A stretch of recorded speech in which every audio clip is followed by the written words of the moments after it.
All right, I'm going to show you this package of photo frames that I just got, and it comes with 15 of them altogether. There are some 8x10 sizes, which do come matted. So if you want them to use 8x10 instead, you'll have to take the matting out.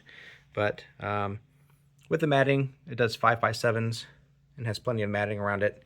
You also have plenty of other ones that are matted as well, and some that are not matted. There are 6 that aren't matted, but all the rest are matted.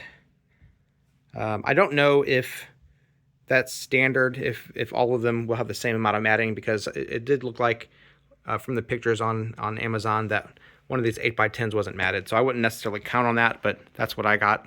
The frames themselves look nice, kind of a wood look to them. And each of the frames is wrapped up in plastic, so they'll be in good condition when you get them.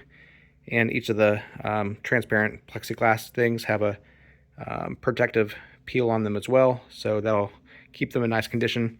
The back side, as you can tell, also has the ability to hang either vertically or horizontally for each one. Has those little hangy things right there, which can be adjusted. And this is the style of fasteners each of the frames has on the back side. Metal fasteners should keep things nice and secure. And each of them also has a tabletop display stand as well. One thing I don't like about the display stand is that it actually overlaps with the frame, which means that it won't necessarily hang flat against the wall, which is a little annoying, but you can always remove that if you want to. Just rip that off. So yeah, it's a nice set of frames, give you lots of frames. I'm definitely going to be filling these with family photos and things, and hanging them on our walls. Or you can just keep the lovely pictures that come pre-installed, but probably not why you got them.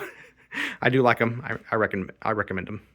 If you'd like to purchase it, there's a link in the description. We get a small commission, and it would really help us out. Hey, my name's Chris, and with my wife Abby's help, we're on a quest to review literally everything. They tell me that I'm never gonna make it. They want me to do something that could make sense.